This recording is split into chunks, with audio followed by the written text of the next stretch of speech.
Today we're going to talk about mechanical keyboards, specifically this one right here, the Akko 3068 that I got from banggood.com.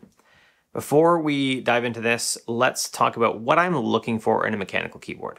One of the first things I'm looking for is a smaller case size. I've used the Kinesis Freestyle keyboards. You know, I can get it. Hang on a second.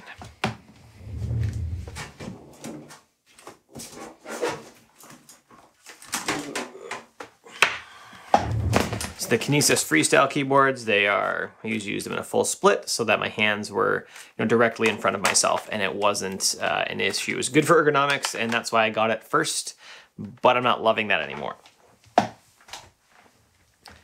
The next thing I'm really looking for has been Bluetooth connectivity. I actually have, that's a Freestyle V2 with the cable, with all the cable that actually USB plugs in to my devices.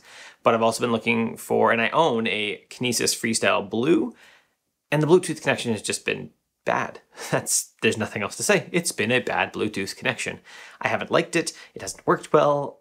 That's it. It just drops connection sometimes. Like nothing about it has been spectacular.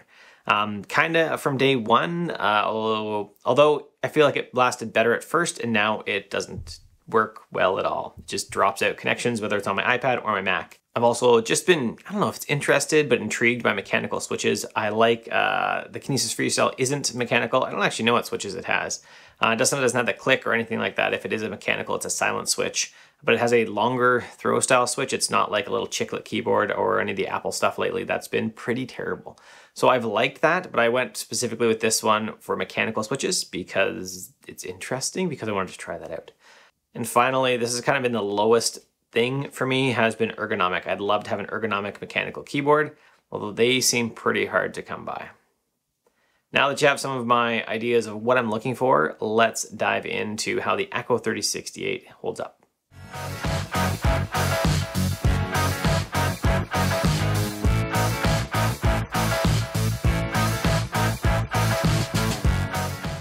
So to find the Akko 3068, I did about, 2 weeks of research, which mainly consisted of watching mechanical keyboard reviews on YouTube until I found one that fit the budget I wanted to start with and fit the needs that I thought I have.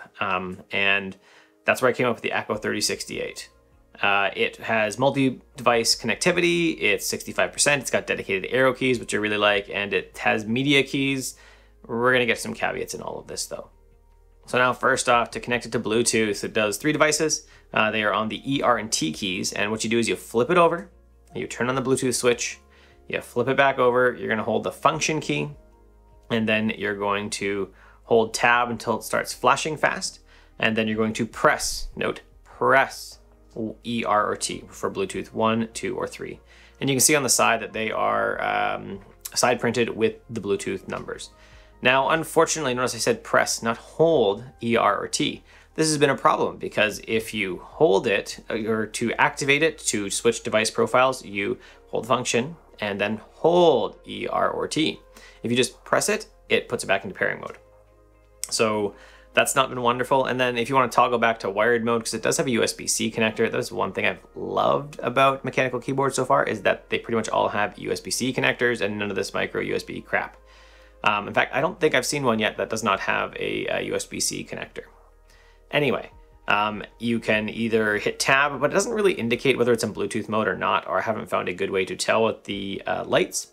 So I just flip it over and turn off Bluetooth mode, and then it is by de facto in wired mode again. Now, as we get into like the first thing of this with Bluetooth mode, we have our first caveat on the device, because I have never once been able to get it to connect to Mac OS in any fashion. It won't connect to my brand new Mac Mini. It won't connect to my wife's, my older MacBook Air. It won't connect to a very old MacBook Pro from like 2010, I think. And it won't connect to like a 2013 Mac Mini either. None of them even see the device at all when it's in pairing mode. I can like open up my phone beside it and say, yep, it's in pairing mode, and none of my Mac OS devices see it at all. So I don't even know what to say about that. It already doesn't fulfill one of my needs when I wanted a wireless keyboard. Now, a lot of the other reviews of this keyboard are going to say, hey, it's Bluetooth 3 instead of Bluetooth 4, and it's going to be worse battery life, and it's going to be laggy. Battery life, I don't know what you want in a keyboard, really. Like, I figure as long as it lasts when I'm using it, that's great. To plug it in once a week and it still works every week, that's fine. it's done that for me in the couple weeks I've had it. Now, as far as lag, I have found lag to be really bad. Just that's it, really bad on every device I can get it connect to. Lag is bad. So I couldn't use it in Bluetooth mode. That's kind of knock number 2. I wanted it wireless so I could not have cables on my desk. So I have it, you can see the red USB-C cable beside me. I have it wired in right now to my iPad. Actually, that's a lie. It just looks like it. I unplugged it for the video so I didn't hit keys by accident. Yeah, that's the first knock against it. The Bluetooth, it connects, it types, but boy is it laggy, and I can never get it to connect to Mac OS. The next thing we're going to address is OS modes. This has a Windows key on it, and it is actually a Windows keyboard. I swear, when I looked at this the first time, I was like, hey, this can switch OS modes. And there is one person on Reddit that says, absolutely, I switch it to Mac OS mode, which flips the Windows and the Alt key, so it is like it should be on Mac. Control, or Command and Option. They never answered, because other people have asked them, how did you do it? They've never answered. I've never been able to figure it out. So basically my Command key and my Option key are flipped, and I have to remember that and I'm forgetting it still after a couple weeks, and it's a pain in the butt. That's knock number 2 against the keyboard. One of the things I really wanted with the keyboard was a smaller keyboard, so that I can have my desk cleaner. It just looks neater, tidier that way. And this 65% layout really does it while keeping my arrow keys. Now, one thing it doesn't have is the tilde key is in the wrong spot. It is opposite. Because you've moved the top function row away, it has dropped the escape key down to where escape should be and flipped the tilde key over to the opposite side above the extra function keys that it has on the far side. On the right side with like page up, page down, delete, those types of things. So it's got the tilde key over there and the backtick, which I use a lot when I'm writing in Markdown and I'm writing code stuff.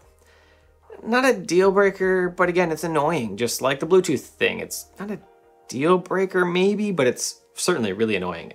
There's an alternative style of, I guess it's a 65% layout. It looks about the same width in the Keychron K2, which I actually have coming. Maybe it's gonna ring while I'm recording this even, but it should be here today. And so we're gonna try that. So I have some kind of like revealing the end. I don't love the keyboard, or I'm buying a new one at least. I actually think that I could get used to the tilde key, the backtick key getting switched to the opposite side. But what really annoys me is the lack of play pause. And I swear when I read this that you can program it and you could program in keys like that, but I have no idea where I found that the first time. What I found now is that you can program it and you can program macros in, so I could hit function A and I could program it to type out a word for me. Unfortunately, the manual's in Chinese or some Asian language. I can't read it. And the instructions I've been able to find online for people saying that they can read it don't work. So I haven't been able to program the keyboard either. It's just, that's another feature it doesn't have for me because I can't read Chinese, and that's it. I don't know. Now there are some LEDs on this. It has holes for a full set of backlighting, but it doesn't come with it. You can solder them in if you want. There's a video from Tay Keyboards, I guess that's how you say it, which I will link to. It's actually in the video, or it's in the blog post. You'll see it linked to, embedded in there for the typing sounds, because I'm not going to do a typing test for all my keyboards. I don't actually care about the sound. I only care about the feel. I don't care about RGB lighting either.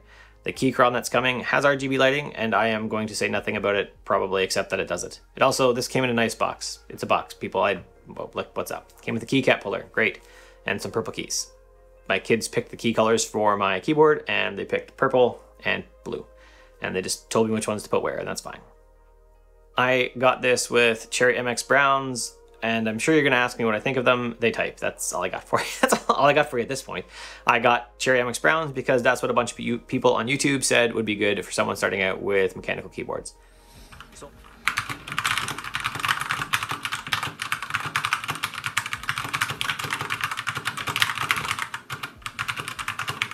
they're way, way, way better than the Apple Magic keyboard I have that I reviewed with the TouchType Pro case.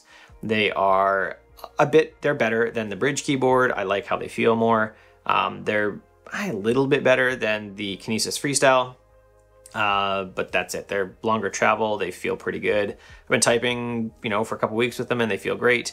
A little more error prone at the beginning. I think that's just because of keyboard layout, keyboard size, stuff like that. It had nothing to do with the switches themselves. So to finish this up, Who do I think the Akko 3068 is for? I don't think it's for Mac users. I don't think it's for iPad OS users. Unless you can tell me how to switch OS modes, in which case maybe it is. That's it. That's actually the only thing I'd say. If I could switch OS modes, then I'd say this is great for someone on a Mac or an iPad that can get the OS key working properly, the control key, the command key working properly, then it's a great keyboard for you. If you don't mind, I have volume controls on there, which work great with function, and what is it? Oh, I don't know, I'm on DivOrX. Function, there'll be a picture. They'll be right here. We'll show you. Look. Function, and you can see them right there. Volume is side printed. Oh, it's catching my face. All right, side printed, right there. With the volume keys. So that works great, but that's it. If you're on Windows, this is gonna be fine for you. If you don't need the macros, that's great. If you're happy with just being wired all the time, if you're at a desktop, also fine. You just don't need to worry about the Bluetooth connection then. But if you want the wireless, if you are on Mac or iPad and you don't figure out how to switch iPad OS modes, if you want to be able to program it and like program in macros properly, then this isn't the keyboard for you. At least I can't tell you because I can't get it to work, and I haven't been able to get anyone else to tell me how to get it to work either, except for the one person on Reddit who says they got it to work and hasn't responded to anyone else in 5 months. That's it. That's the review of the Akko 3068 from Banggood.com. You'll find some affiliate links below to Banggood and to Amazon if you want to get it, and look forward to the upcoming review in a couple weeks of the Keychron K2 with, what does switches come on that? The brown ones anyways, and whatever switches came with that. I forget which kind they are. Thanks for watching. If you enjoyed today's video, you can make sure you don't miss any by subscribing below. Make sure you hit that little bell icon so you get notifications if you like notifications. Although, I gotta be honest, I hate them. If you'd like to support the channel, like to make sure that the videos keep coming, that the content keeps coming, you can support me on patreon.com/Curtis McHale. Have an awesome day.